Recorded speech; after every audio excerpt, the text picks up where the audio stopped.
Ayer nos quedó una parte del capítulo 1 que...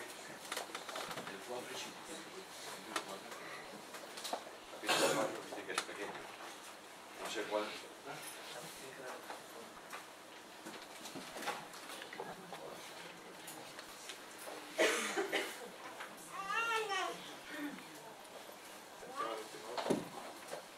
La electrónica, ahora sí.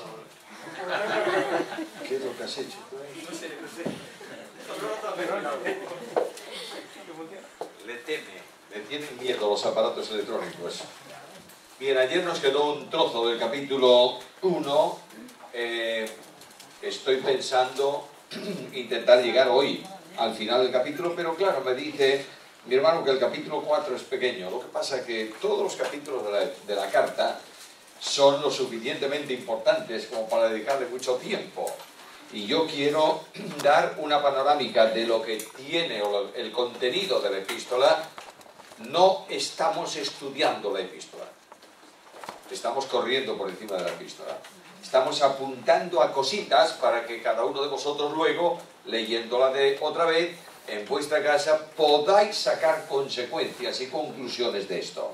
Yo voy a leer el texto de hoy, capítulo 2, y como hemos leído ayer desde el versículo 24 del capítulo 1, pues tomaremos esos versículos finales para enlazar ya con el 2.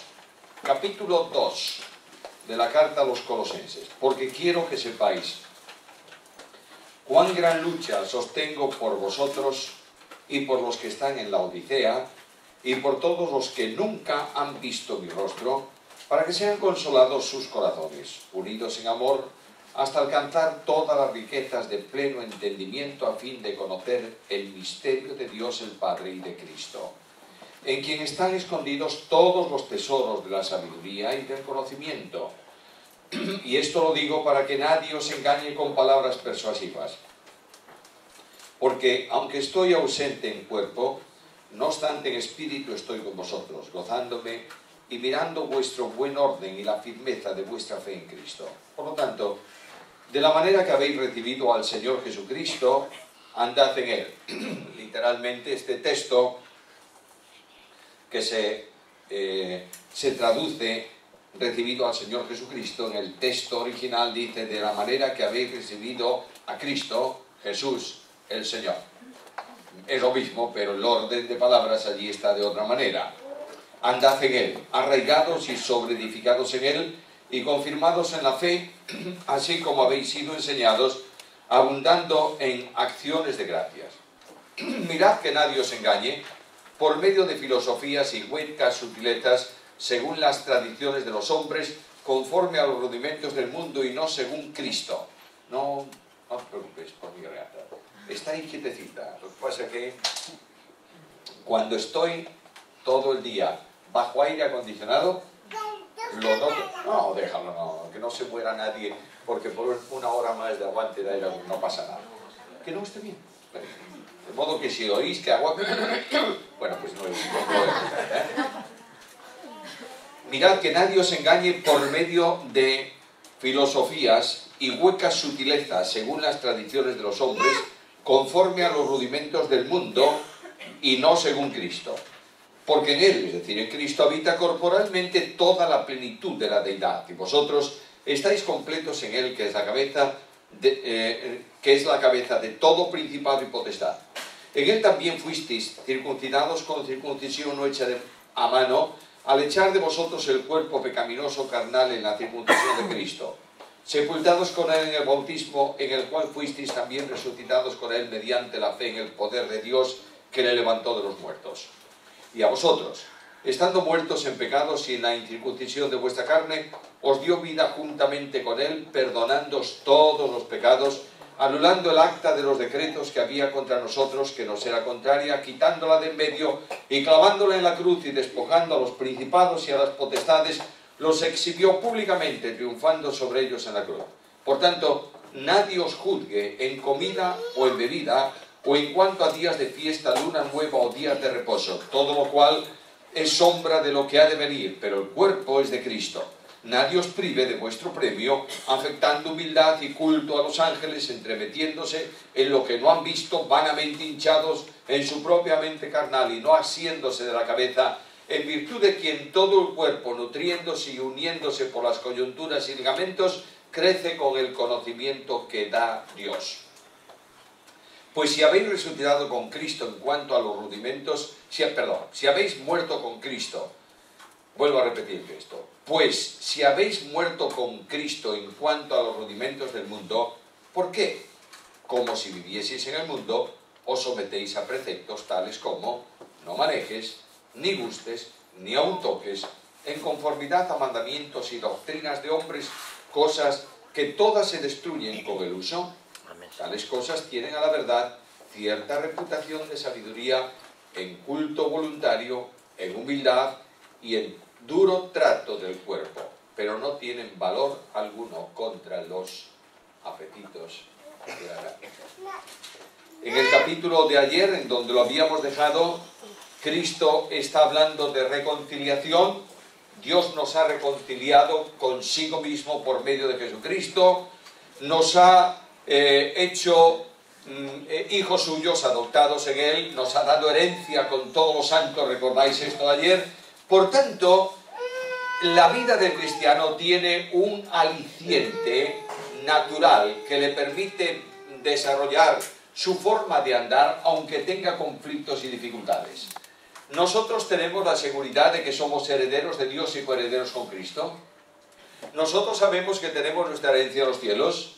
Entonces la temporalidad, el transcurso de la vida temporal, no tiene gran importancia para nosotros porque nuestra ciudadanía no es de aquí, nuestra ciudadanía está en los cielos.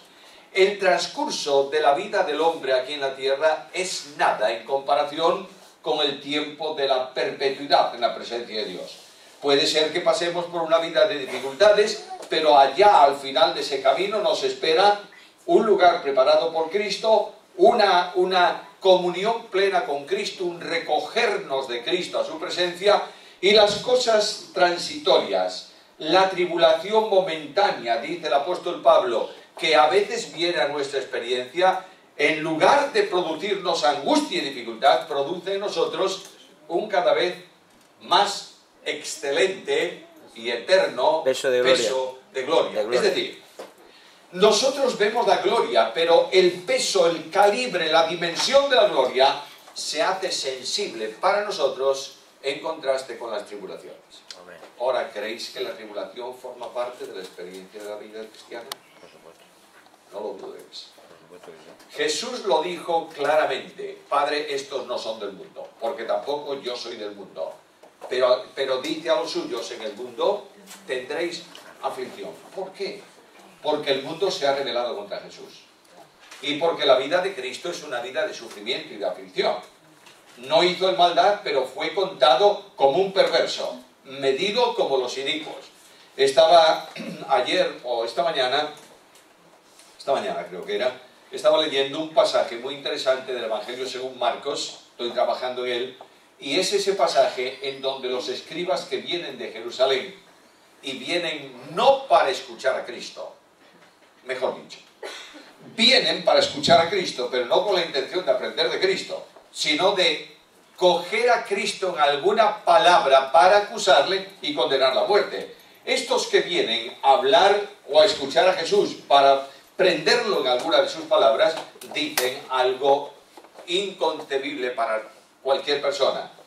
Los milagros que le está haciendo, especialmente la expulsión de demonios, consiste en un pacto que él tiene hecho con Belcebú, el príncipe de los demonios.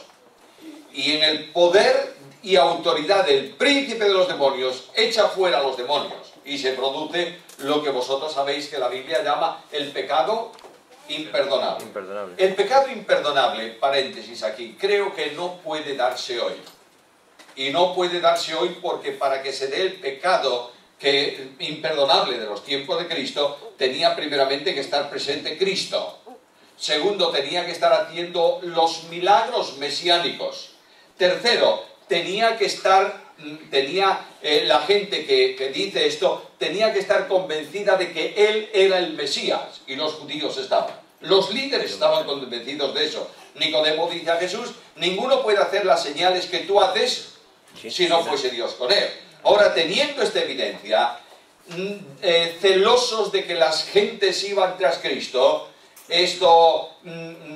molestos porque la gente escuchaba las palabras de Jesús y decía, tiene poder, tiene autoridad, molestos por esto, llama a Jesús endemoniado y llama al Espíritu de Dios demonio. Y esto, claro, es un pecado imperdonable. Producir una expresión semejante no tiene sacrificio expiatorio por el pecado. Cristo va a cambiar algunas cosas en este concepto. Sabéis que en la ley de Dios había un un sacrificio por cada uno de los pecados que tú podías hacer. Pero no había ningún sacrificio que pudiese ser aplicado a un pecado de rebeldía hecho con puño levantado. Dios dice blanco, yo digo negro, y lo digo porque quiero ir contra él. Esto no hay sacrificio expiatorio.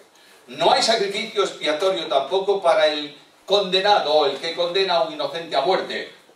Por tanto, el pueblo de Dios, el pueblo de Israel en aquel tiempo, que dice, su sangre sea sobre nosotros y sobre nuestros hijos, condenando a un inocente, sabiendo que es inocente, es un pecado que no tiene sacrificio expiatorio.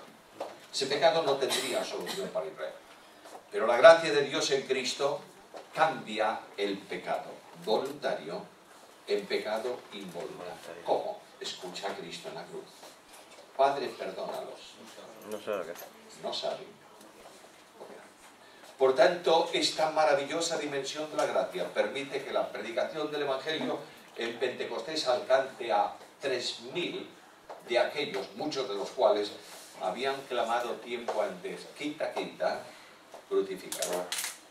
Ahora venimos al texto y dice, y Cristo padeció problemas, tuvo dificultades, fue afligido. Ahora, versículo 24 del capítulo 1, me gozo en lo que padezco por vosotros. Es decir, el ministerio mío que ha traído como consecuencia que vosotros estéis ahí, que seáis edificados, en razón de el vosotros, es decir, de todos los que formamos un cuerpo en Cristo, en razón de la iglesia de Cristo, me gozo en lo que sufro y cumplo en mi carne lo que falta, ¿qué? A las aflicciones de Cristo. Este es un texto que siempre trajo dificultades y conflictos. ¿Cómo puedo yo añadir algo? ¿O acaso Cristo dejó de pasar por alguna aflicción necesaria? No. Fíjate el versículo. Cumplo las aflicciones que faltan por su cuerpo, es decir, por medio de su cuerpo, que es la iglesia. ¿Qué quiere decir esto? Quiere decir que el Cristo de la gloria, el Cristo Redentor, ha hecho el sacrificio expiatorio por el pecado, ¿verdad? No hay nada que nadie pueda añadir al sacrificio expiatorio de Cristo. A los sufrimientos redentores de Cristo no se puede añadir nada. ¿Por qué? Porque ha hecho un sacrificio perfecto que ha sido aceptado por Dios. De manera que el sacrificio de Cristo, los sufrimientos de Cristo, la agonía de Cristo, el desamparo de Cristo, todo eso que ocurre en la cruz, ha sido realizado en plenitud. Ya no hay posibilidad de otro sacrificio más que el que está hecho. Pero a lo largo del tiempo, Cristo viene a formar una unidad con la iglesia. La iglesia es el cuerpo y Él es la cabeza. Todo cuanto pasa de dolor uno de los miembros, ¿en dónde lo sentimos? La cabeza. En la cabeza. Cuando una persona pierde por alguna razón la comunicación entre el cerebro y los miembros, puede ser que te lesiones fuertemente una parte de tu cuerpo y tú no lo sientes. Pero la unión entre la cabeza y el cuerpo permite a Cristo seguir experimentando en la dimensión de relación los sufrimientos que restan hasta que su cuerpo sea tomado por Él y llevado a su presencia. Por tanto, a lo largo de este tiempo, el apóstol Pablo está pasando por las aflicciones que aún faltan y que se experimentan por medio del cuerpo de Cristo, que es, dice categóricamente Pablo, que es la iglesia. En cuanto a Cristo, notad que hay varias cuestiones importantes. ¿Jesucristo es Dios? Sí. Sí, por supuesto. ¿Jesucristo es hombre? Sí. Claro que sí. No es Dios y hombre, es Dios hombre. Es decir, una persona divina con dos naturalezas. La divina que le corresponde, que tiene eternamente, y la humana, la naturaleza humana, que es tomada, incorporada, subsiste en su persona divina desde el momento de la concepción. Cuando el Dios de la Biblia viene al encuentro del hombre revestido de humanidad, la experiencia de la criatura viene a ser experiencia del Creador. Todas las cosas por Él fueron creadas, hechas, y sin Él está hablando de Creador. Ahora ese Creador que crea al hombre conoce las debilidades, lo decía ayer, y sufrimientos del hombre intelectualmente. Pero cuando se hace hombre, por medio de su humanidad, los hace suyos. Los siente y los experimenta. Por tanto, ahora mismo, el Dios de la gloria, Jesucristo el Señor, resucitado y ascendido, por relación vinculante con el cuerpo que es la Iglesia, lo que le ocurre a un creyente es experiencia personal suya. Por eso yo tengo que tener mucho cuidado, porque cuanto yo haga contra uno de mis hermanos, lo estoy haciendo contra el Señor. Aquí el Señor está, el cuerpo de Cristo, la unidad entre Cristo y la Iglesia, va a tener una etapa de sufrimientos hasta que la Iglesia sea llevada a la presencia de Dios. Y dice que de la Iglesia es hecho Pablo administrador o ministro según la administración de Dios que me fue dada. Es colocado en la posición de apóstol, les he encomendado un ministerio de evangelización, de formación, y tiene la autoridad de Cristo, por tanto la autoridad de Dios para llevarla a cabo. El don de apóstol en el sentido primario, es decir, comisionado por Dios, enviado por Jesucristo, es un don que no está operativo hoy. ¿Por una razón? Porque los apóstoles en ese sentido eran los 12 y Pablo. Terminado el ministerio apostólico y recogidos los apóstoles, terminado el ministerio de Pablo y recogido Pablo, no hay ya apóstol en el sentido primario. No sé si me estáis siguiendo. Es decir, nadie puede hoy calificarse de apóstol para añadir a la Biblia lo que no está en la Biblia. ¿Me estáis siguiendo? Porque la escritura, la enseñanza bíblica, la doctrina apostólica está terminada. El hecho de que puedas llamar apóstol en el sentido secundario de enviado, de comisionado, como Epafrodito se le llama también, esto es otro tema. Yo sugeriría que no llames apóstol. Voy a mandar a la obra pionera, voy a mandar mañana para que ministre en la iglesia de no sé dónde, lo voy a enviar desde la iglesia al apóstol fulano de tal. ¿Está mal dicho? No está mal dicho en el sentido técnico, porque apóstol significa enviado, pero es muy problemático y muy engañoso utilizar ese nombre. Simplemente voy a mandar a mi hermano, voy a mandar a un ministro del evangelio, voy a mandar a un evangelista, voy a mandar lo que tú quieras, pero el usar el término apóstol con la gran connotación bíblica que tiene de autoridad es un tanto peligroso para que nadie se crea lo que no es. Porque apóstol en ese sentido, en el sentido bíblico, aparte de la autoridad de los 12 y de Pablo, en el sentido bíblico es un servicio que se está haciendo para la gloria de Dios y la edificación de la iglesia. ¿Cómo ministra Pablo en el apostolado? Anunciando cumplidamente que la palabra de Dios. Luego el gran don de edificación de la iglesia no está en los apóstoles en sí, está en la palabra apostólica. La palabra que ellos dan es la palabra recibida de Cristo, por revelación de Cristo, o la aplicación de las palabras del Antiguo Testamento. Lo que sí tengo muy claro es que los apóstoles desde el principio de la iglesia, predicaban ¿qué cosa todos los días? La palabra. Hermanos míos amados, un gran problema, un grave problema de la iglesia del tiempo de hoy es que no se predica la palabra. De otra manera, la exposición sistemática de la Biblia es una rara avis en medio del mundo evangélico. Los creyentes están acostumbrados a que se les hable del problema social del día de hoy. ¿Cuál es el problema? Bueno, que los maridos y las mujeres no se llevan bien. Vamos a hablar de esto. ¿Está mal? No, está muy bien.